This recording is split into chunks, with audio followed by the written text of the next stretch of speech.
Bisa lihat ya. Oke, bisa kelihatan ya. Oke. Judul renungan kita seperti yang sudah dibilang tadi, Jesus Encounter with Pilate ya, Pilatus. Dan seperti yang kita tahu bersama bahwa seperti kita review dulu pelajaran minggu lalu, bagaimana kita belajar tentang Petrus, bagaimana Petrus menyangkal Yesus, terus dia bertobat dari penyangkalan itu. Dan kali ini kita akan belajar dari Pilatus yang bertemu dengan Yesus, dan bagaimana pergumulan-pergumulan yang dihadapi Pilatus dan bagaimana dia menghadapi pergumulan-pergumulan itu. Oke, di dalam Matius 27 kita bisa baca di sana, Matius 27 ayat 1. Ketika hari mulai siang, semua imam kepala dan tua-tua bangsa Yahudi berkumpul dan mengambil keputusan untuk membunuh Yesus. Oke? Seperti yang kita dengar minggu lalu, bagaimana Yesus ditangkap, dan sekarang mereka membawa Yesus di hadapan pengadilan dan mengambil keputusan untuk membunuh Yesus. Saudara lihat di ayat 2 dikatakan mereka membelenggu dia, lalu membawanya dan menyerahkannya kepada Pilatus, wali negeri itu. Jadi Pilatus adalah wali negeri waktu itu. Dan apa yang terjadi di sana? Yang sebenarnya yang terjadi adalah mereka sudah membuat keputusan untuk membunuh Yesus. Jadi dengan dibawanya Yesus ke Pilatus itu hanya cuma formalitas. Mereka sudah punya keputusan untuk apa yang mereka akan lakukan kepada Yesus. Dan yang terjadi di sini adalah mereka tidak punya cukup kekuatan untuk membunuh Yesus secara langsung dengan kekuatan mereka. Tetapi mereka menggunakan tangan orang lain, yaitu dalam hal ini adalah tentara Roma atau bangsa Roma. Karena di dalam hukum Yahudi tidak bisa mengeksekusi mati seseorang tanpa ada bukti yang lengkap. Jadi yang mereka lakukan adalah menggunakan tangan orang lain untuk membunuh Yesus. Di Matius 27 ayat 3 kita lanjutkan. Dikatakan pada waktu Yudas yang menyerahkan dia, melihat bahwa Yesus telah dijatuhi hukuman mati, menyesallah ia, lalu mengembalikan uang 30 perak itu kepada imam-imam kepala dan tua-tua. Ayat 4, dan berkata, aku telah berdosa karena menyerahkan darah orang yang tak bersalah. Tetapi jawab mereka, apa urusan kami dengan itu? Itu urusanmu sendiri. Ayat 5, maka ia pun melemparkan uang perak itu ke dalam bait suci, lalu pergi dari situ dan menggantung diri. Jadi, saudara lihat, Yudas menyesal. Jadi, ketika Yudas menjual Yesus, mengkhianati Yesus, dia menyesal. Tetapi yang menarik di sini adalah kenapa dia menyesal.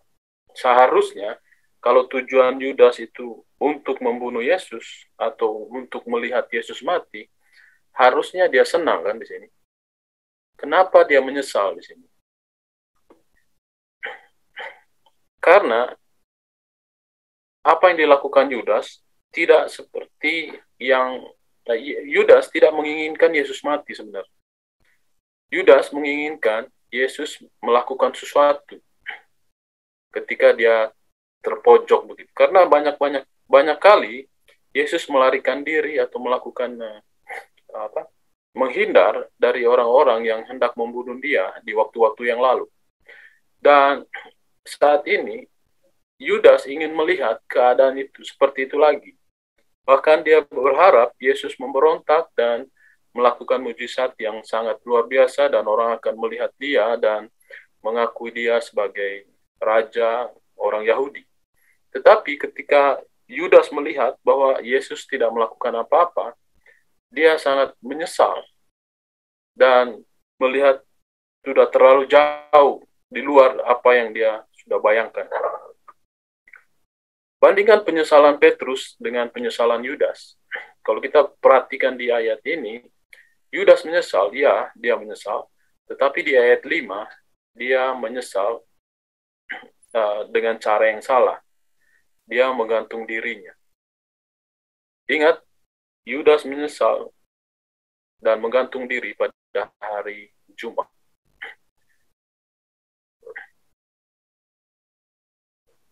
Jika dibandingkan dengan Petrus, Petrus menyesal dan bertobat, bahkan menjadi orang yang sangat luar biasa ya di dalam penginjilan, seperti yang kita tahu. Bahkan mau mati untuk Tuhan. Kita lanjutkan, Matius 27 ayat 11. Lalu Yesus dihadapkan kepada wali negeri, dan wali negeri bertanya kepadanya, "Engkaukah raja orang Yahudi?" Jawab Yesus, "Engkau sendiri mengatakannya." Ayat 12, tetapi atas tuduhan yang dia ajukan imam-imam kepala dan tua-tua terhadap dia, ia tidak memberi jawab apapun. Oke, untuk lebih jelasnya, di Lukas kita membaca kisah yang sama ya, dari perspektif lain dari Lukas. Lukas 23 ayat 1. Lalu bangkitlah seluruh sidang itu, dan Yesus dibawa kepada Pilatus. Ayat 2, di situ mereka mulai menuduh dia, katanya, "Telah kedapatan oleh kami bahwa orang ini menyesatkan bangsa kami dan melarang membayar pajak kepada Kaisar. Dan tentang dirinya, ia mengatakan bahwa ia adalah Kristus, yaitu Raja." Melarang membayar pajak. Kita analisa satu-satu tuduhan-tuduhan ini. Melarang membayar pajak. Apakah betul Yesus melarang membayar pajak? Boleh teman-teman baca, seorang buka Matius 22 ayat 17 dan 21. Matius 22 ayat 17 dan 21. Boleh seorang baca? Biar kalian, teman-teman, nggak ngantuk. Matius 22 ayat 17, katakanlah kepada kami pendapatmu, apakah diperbolehkan membayar pajak pada Kaisar atau tidak? Ayat 21, jawab mereka, gambar dan tulisan Kaisar. Lalu kata Yesus pada mereka, berikanlah kepada Kaisar apa yang wajib kamu berikan kepada Kaisar, dan kepada Allah apa yang wajib kamu berikan kepada Allah. Oke, jadi jelas-jelas tuduhan yang disampaikan oleh para penuduh Tuhan, penuduh Yesus ini sangat tidak berdasar ya. Ini tuduhan yang dibuat-buat, karena sebenarnya Yesus tidak pernah melarang orang untuk membayar pajak.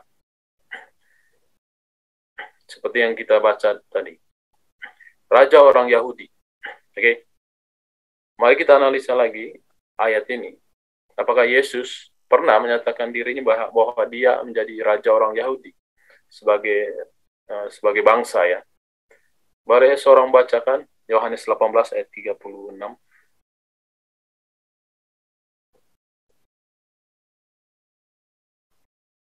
Yohanes 18 ayat 36. Yohanes 18 ayat 36. Jawab Yesus, kerajaanku bukan dari dunia ini. Jika kerajaanku dari dunia ini, pasti hamba-hambaku telah melawan supaya aku jangan diserahkan kepada orang Yahudi. Akan tetapi kerajaanku bukan dari sini. Oke, jadi sangat jelas ya bahwa Yesus mengatakan kerajaanku bukan dari dunia ini. Jadi tuduhan kedua yang disampaikan mereka tentang Yesus mengaku bahwa dia adalah raja orang Yahudi adalah sangat mengada-ada ya, kalau kita katakan. Dan apakah tuduhan itu benar? Kita sudah lihat bersama bahwa tuduhan-tuduhan itu adalah tuduhan yang dipaksakan ya, supaya Yesus dijatuhi hukuman mati. Oke, kita pindah ke Lukas 23 ayat 3. Di sana dikatakan, Pilatus bertanya kepadanya, "Engkaukah raja orang Yahudi?" Jawab Yesus, "Engkau sendiri mengatakannya." Ayat 4, kata Pilatus kepada imam-imam kepala dan seluruh orang banyak itu, "Aku tidak mendapati kesalahan pada orang ini." Jadi, si Pilatus yang adalah orang kafir lah kalau kita bilang, orang-orang yang tidak mengenal Tuhan, melihat bahwa Yesus tidak berbuat kesalahan apapun. Aku tidak mendapat kesalahan apapun pada orang ini. Kalau saudara lihat, Pilatus tidak bodoh dan dia tidak melihat, dia bisa membedakan mana yang benar dan mana yang salah. Orang, saudara tahu, yang membawa Yesus ke hadapan Pilatus itu orang beragama, itu orang-orang yang mengerti tentang peraturan moral yang benar itu gimana. Dan dihadapkan dengan seorang Pilatus yang, ya kalau kita bilang orang sekular loh. Bahkan dia sendiri saja bisa melihat mana yang benar dan mana yang salah. Dia bisa melihat perbandingan antara penuduh Yesus dan yang mengaku pemimpin agama yang beringas. Dia bisa melihat, ini kok yang ngakunya beragama, pemimpin agama, kok mereka beringas sekali untuk membunuh orang. Jadi dari situ dia bisa melihat bahwa ini orang ini pasti nggak bersalah. Karena orang yang menuduh dia itu orang-orang yang beragama, yang mengaku menjunjung tinggi standar moral. Tapi Pilatus tentunya Pilatus memiliki agen intelijen, kan? Dia tahu bahwa orang-orang, apa yang keseharian Yesus setiap hari, dia tahu. Sebagaimana negara, pasti kan tahu, dia punya orang-orang di sekitar masyarakat, melihat pergerakan masyarakat, siapa orang yang terlalu vokal atau apa, pasti dia tahu.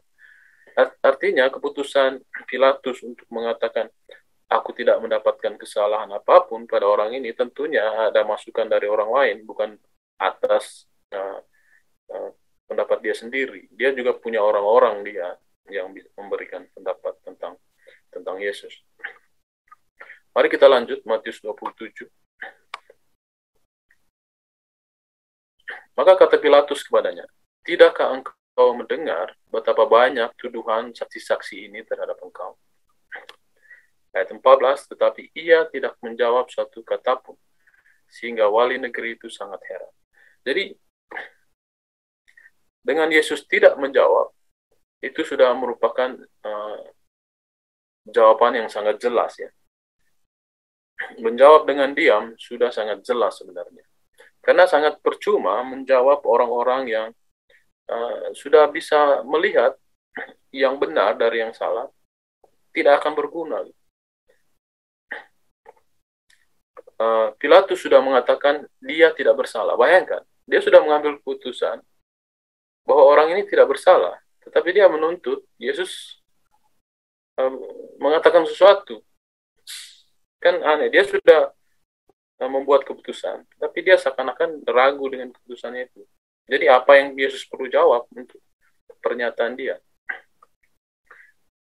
Dan bagaimana reaksi orang-orang terhadap pernyataan dari Pilatus ini? Bagaimana reaksi mereka? Mari kita lanjut di Lukas 23 ayat 5. Di Lukas 3 ayat 5 katakan, tetapi mereka makin kuat mendesak, katanya, ia menghasut rakyat dengan ajarannya di seluruh Yudea. Ia mulai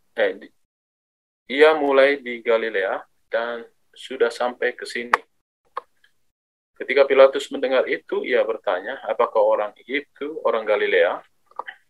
Ayat 7, dan ketika ia tahu bahwa Yesus seorang dari wilayah Herodes, ia mengirim dia menghadap Herodes, yang pada waktu itu ada juga di Yerusalem. Jadi, ini menarik, ya, karena meskipun Pilatus sudah menyatakan Yesus tidak bersalah, ia masih meladeni para penuduh Yesus tadi. Jadi kalau dia memang konsisten dengan keputusannya, tentunya ya udah berhenti di situ aja gitu. Dan yang terjadi di sini adalah dia terus meladeni para penuduhnya gitu. Dan seakan-akan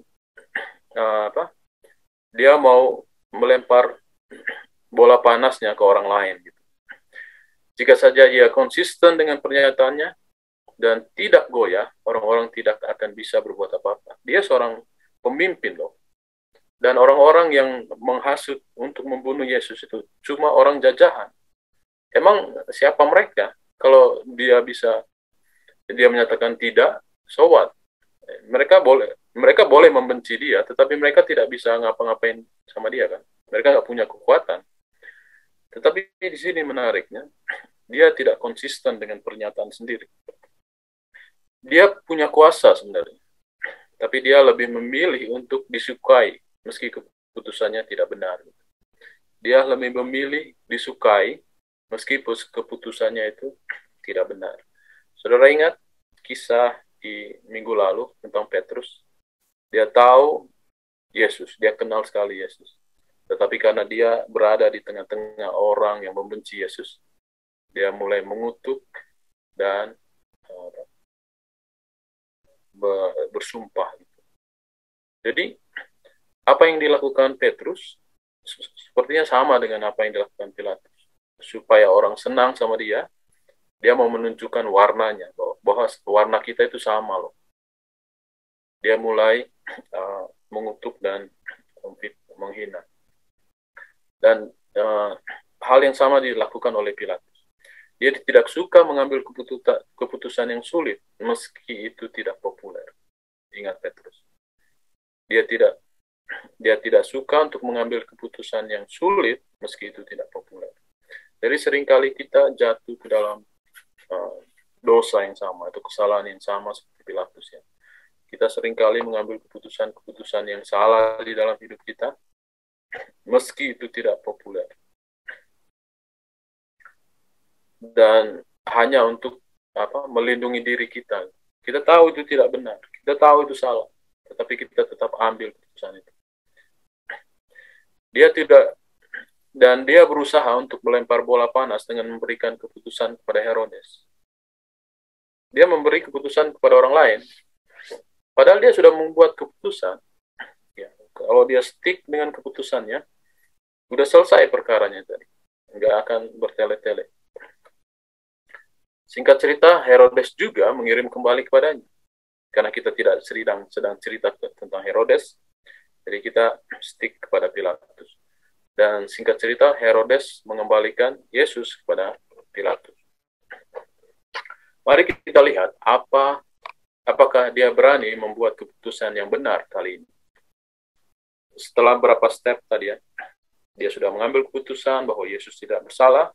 Sekarang dia mulai menghindar, seperti yang kita baca tadi. Dia mau menyerahkan Yesus kepada Herodes. Sekarang kesempatan lain lagi muncul, bahwa Yesus harus dibalikan kepadanya. Matius 27 ayat 15. Telah menjadi kebiasaan bagi wali negeri untuk membebaskan satu orang hukuman pada tiap hari raya. Tiap hari raya itu atas pilihan orang banyak. Ayat 16.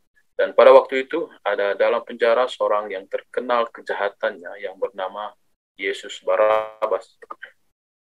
Ayat 17. Karena mereka sudah berkumpul di sana, Pilatus berkata kepada mereka, siapakah yang kamu kehendaki ku bebaskan bagimu? Yesus Barabas atau Yesus yang disebut Kristus? Ayat 18, ia memang mengetahui bahwa mereka telah menyerahkan Yesus karena dengki. Oke, saudara lihat Matius 27 ayat 15-18, sekuensnya. Sekarang dia memberi pilihan kepada para penuduh Yesus. Bayangkan, tadi dia melempar Yesus ke orang lain, dia dengan berharap dia tidak terlibat di sana. Sekarang Yesus balik ke tempat dia lagi dan dia memberi keputusan kepada orang yang jelas-jelas. Di situ teman-teman baca di ayat 18, ia memang mengetahui bahwa mereka telah menyerahkan Yesus karena dengki. Bagaimana mungkin kita mau memberi keputusan kepada orang yang sangat membenci, orang yang gimana ya, membuat keputusan kepada mereka yang sangat membenci kepada orang yang hendak pilih keputusannya. Tentunya dia sudah tahu jawabannya.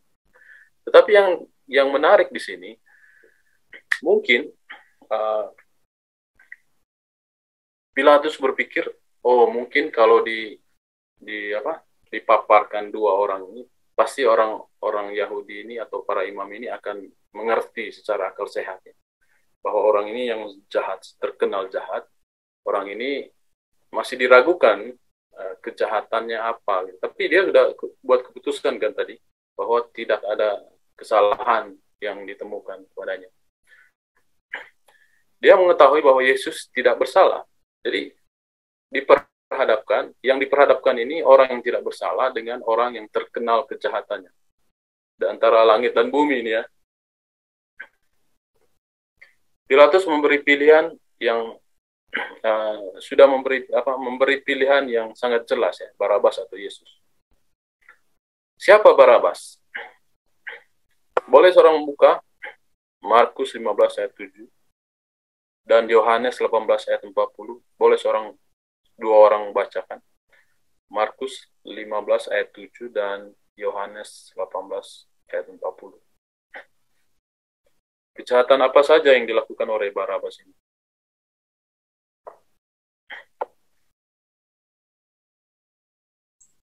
Saya baca ayat Yohanes 18 ayat 40. Mereka berteriak pula, jangan dia, melainkan Barabas. Barabas adalah seorang penyamun. Oke, Barabas adalah seorang penyamun. Markus 15 ayat 7. Markus 15 ayat 7, dan pada waktu itu adalah seorang yang bernama Barabas sedang dipenjarakan bersama beberapa orang pemberontak lainnya. Mereka telah melakukan pembunuhan dalam pemberontakan. Oke. Penyamun, pemberontak, pembunuh. Oke. Jadi inilah orang yang karakter dari orang yang hendak dipilih antara orang yang terkenal kejahatannya dengan orang yang tidak mendapatkan kesalahan di dalamnya. Oke. Jika saya perhadapkan kepada teman-teman foto ini, siapa yang kira-kira teman-teman pilih? Coba kasih. Baby dong yang lucu. Topi pink. Oke. Jadi mungkin ini yang sedang dilakukan oleh Pilatus ya, memperhadapkan dua orang dengan karakter masing-masing.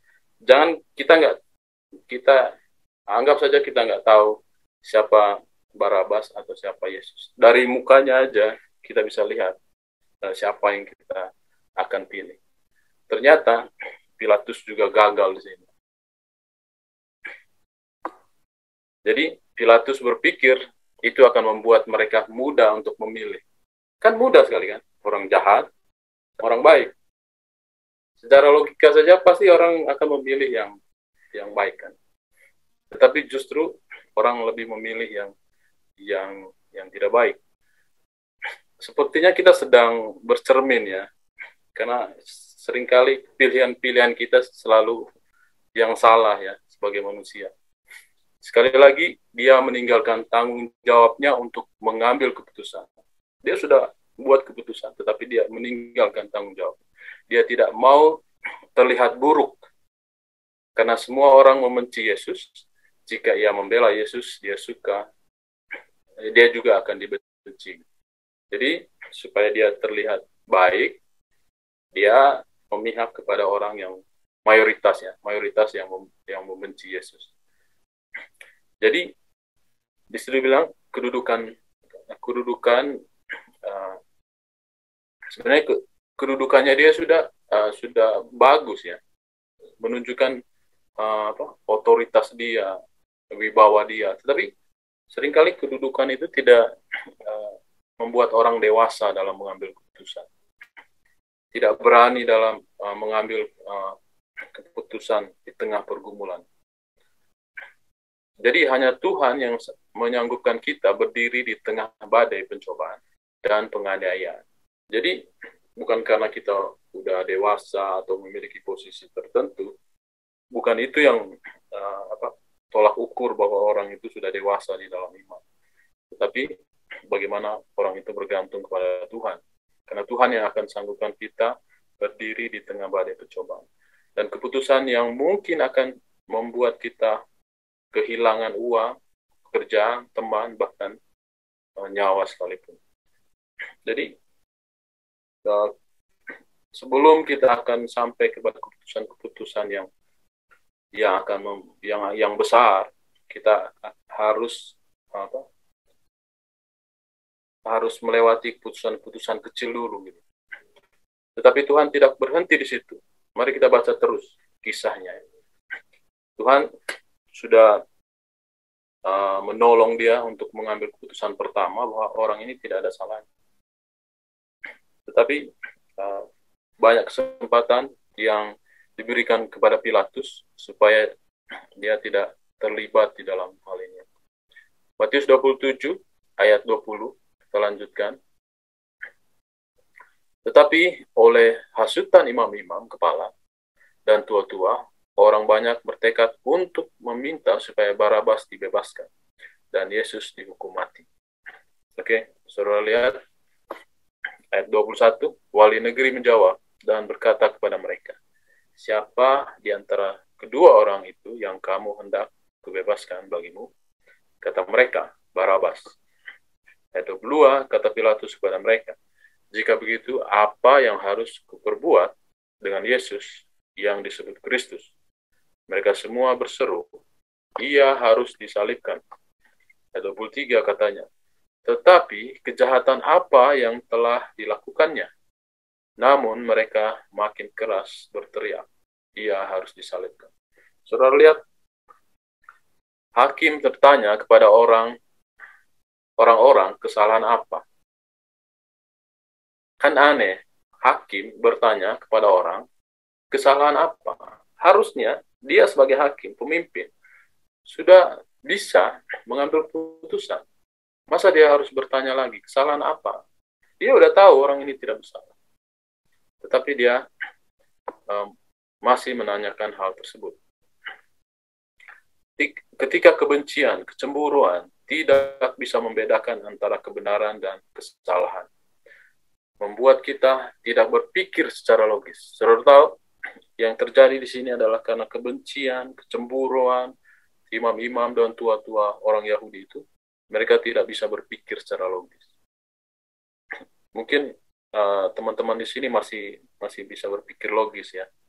Karena tadi saya tunjukkan dua gambar, memilih yang di dalam penjara tadi. Iya kan? Oh, enggak ya. Memilih anak-anak, ada bayi yang imut tadi. Itu harusnya karena kita tidak punya kepentingan juga sama anak itu kali ya. Mungkin kalau kita tahu anak itu nakal, mungkin kita lebih memilih yang ada di dalam penjara kali. Tetapi yang menarik di sini poinnya adalah karena kebencian, kecemburuan atau iri hati seringkali membuat kita tidak berpikir secara logis. Sama seperti imam-imam tadi, tua-tua tadi. Bahkan diperhadapkan dengan sesuatu yang sangat jelas, crystal clear gitu. Orang jahat dan orang yang tidak berbuat dosa masih juga memilih yang jahat. Karena apa? Karena kebencian, kecemburuan. Itulah akibat dari dosa ya. Orang tidak bisa berpikir secara logis lagi. Mari kita buka Yesaya 5 ayat 20. Yesaya 5 ayat 20. Boleh seorang baca?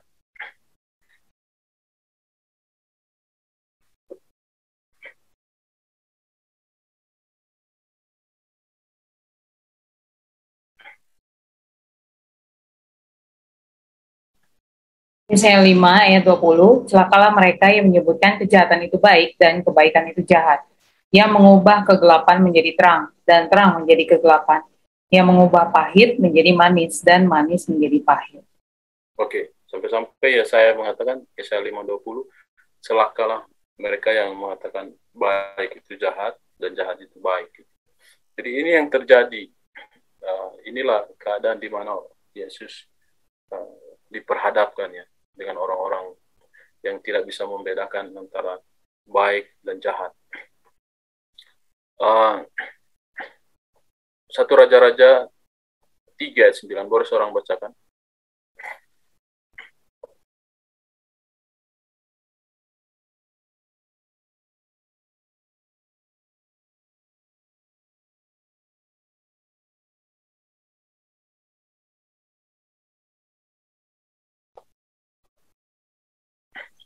Satu Raja-Raja 3 ayat 9 ya? Ya. Oke. Maka berikanlah kepada hambamu ini hati yang faham menimbang perkara untuk menghakimi umatmu, dengan dapat membedakan antara yang baik dan yang jahat. Sebab siapakah yang sanggup menghakimi umatmu yang sangat besar ini?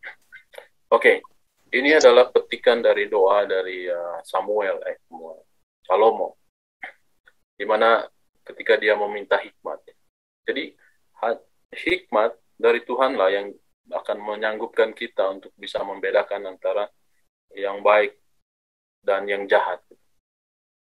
Jadi kalau dikasih kepada manusia untuk memilih, kita tidak bisa membedakan mana yang baik dan mana yang jahat.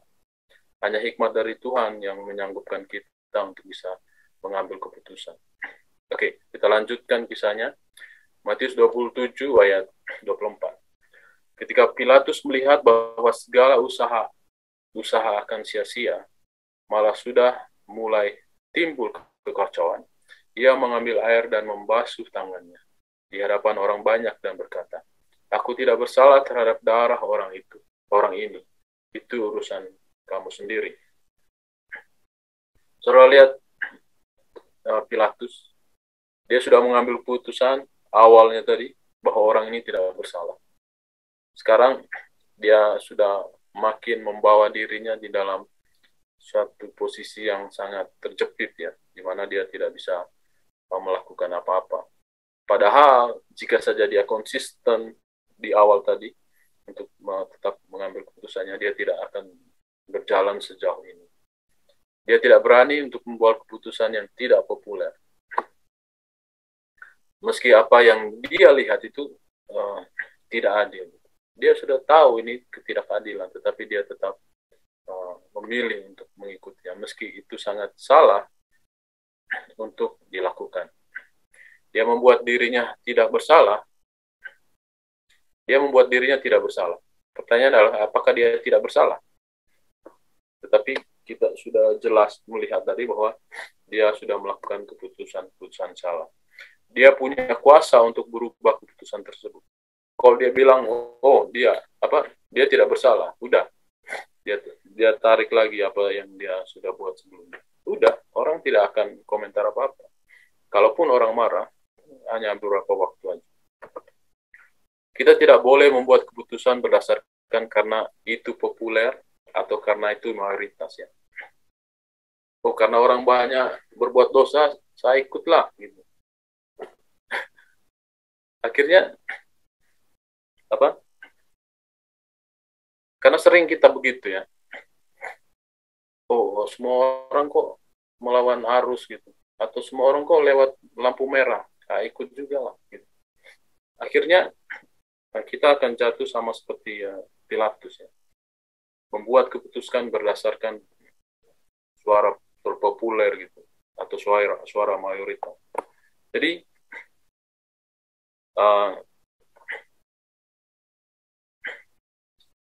apa yang membuat Pilatus gagal di sini? Apa yang membuat Pilatus gagal? Dia menutup suara Tuhan lewat istrinya. Bahkan meski perkaranya sangat jelas, dia takut berdiri untuk kebenaran. Bahkan istrinya mengatakan bahwa sampai dalam mimpi ya, istrinya mengatakan, jangan sentuh orang ini. Aku mengalami mimpi semalam karena orang ini. Jadi meskipun demikian,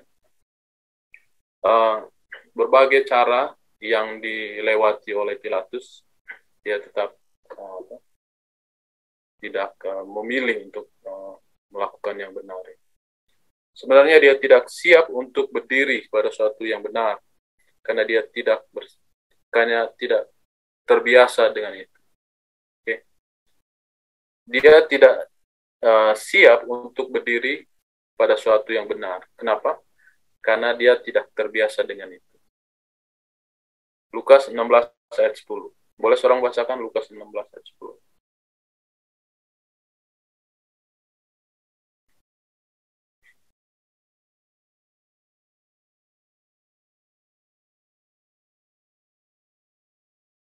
Oke.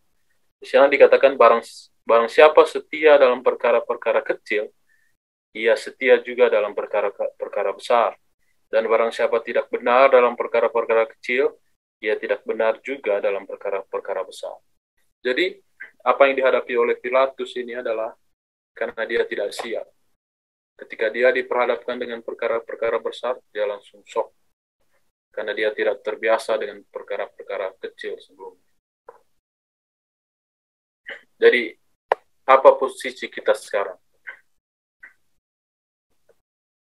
Keputusan apa yang kita buat?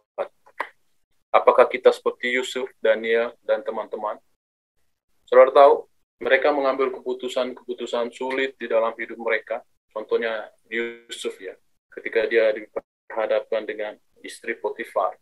Keputusan dia untuk tidak melakukan atau berhubungan dengan istri Potifar itu bukan sekejap itu. Dia sudah terbiasa dengan keputusan-keputusan kecil dari masa kecilnya itu sampai waktu itu. Jadi, apa yang dikatakan oleh Yusuf? Bagaimana mungkin saya melakukan dosa terhadap Tuhan? Ketika dia menjawab Potifar. Seperti Daniel dan teman-teman. Mereka tidak ujuk-ujuk langsung, saya tidak mau menyembah patung, saya tidak mau tunduk. Bukan. Mereka sudah melakukan keputusan-keputusan kecil sebelumnya. Sehingga ketika keputusan besar ada di hadapan mereka sudah tahu apa yang mau dibuat. Gitu. Jadi, atau apakah kita seperti Pilatus yang tidak siap ketika diperhadapkan dengan keputusan yang besar karena tidak terbiasa dengan mengambil keputusan-keputusan kecil. Teman-teman, Tuhan mencari pria dan wanita yang setia dimulai dari hal kecil dalam hidup. Bukan tunggu sampai perkara besar baru setia, teman-teman. Jadi, sangat sering kita tunggu hal yang besar, yang mungkin dilihat orang, tetapi kita tidak sadar keputusan-keputusan kita yang kita lakukan dalam kamar yang tertutup adalah yang menyiapkan kita pada peristiwa besar di dalam hidup kita.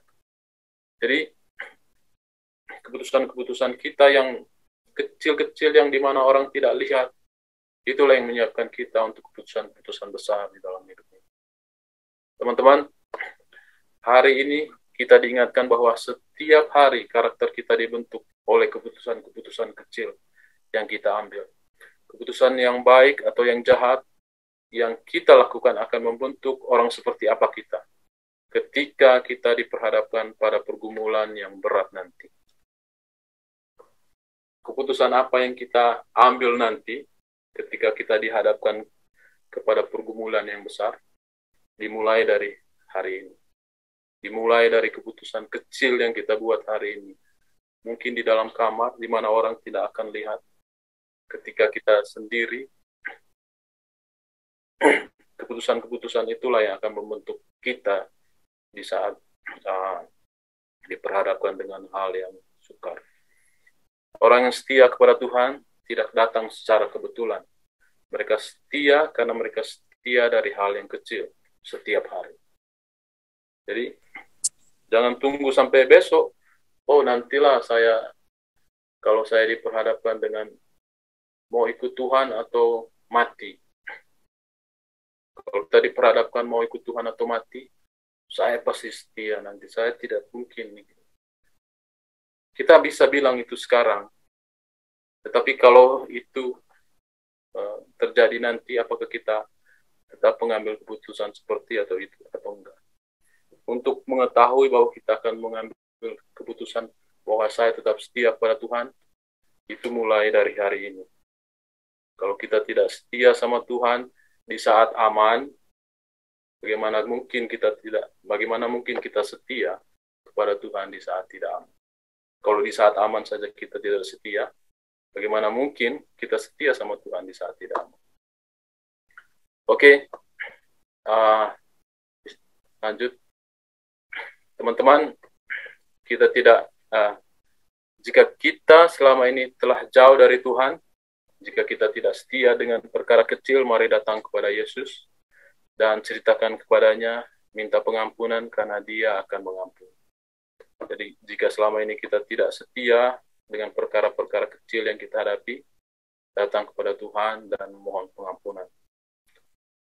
Dia akan memberikan hati yang baru yang diciptakan dalam Yesus. Hati yang batu akan dibuang dan Dia akan menggantikan dengan hati yang baru. Jadi, di tulisan Yeremia dikatakan, Dia akan memberikan hati yang baru. Dia tidak bilang Dia akan memperbaiki hati yang rusak, enggak. Dia akan memberikan hati yang baru. Artinya ada operasi besar-besaran. Hati yang lama itu harus dibuang. Bukan menambal ya, bukan tambal sulam, tapi cangkok. Harus dihilangin semua yang lama-lama itu. Dan Dia akan menyiapkan kita dan membentuk kita untuk siap pada waktu-waktu yang sulit di dalam hidup kita. Jadi, teman-teman, mungkin itu saja yang kita bisa pelajari dari Pilatus. Sebelumnya kita belajar dari Petrus, bagaimana dia gagal untuk setia tetapi dia bertobat. Tapi sayangnya kali ini kita belajar dari Pilatus, yang mana dia gagal mengambil keputusan yang besar di dalam hidupnya karena dia tidak terbiasa dengan keputusan kecil. Jangan sampai kita jatuh pada lubang yang sama. Kalau kita mau setia sampai Tuhan datang, mulai dari hari ini.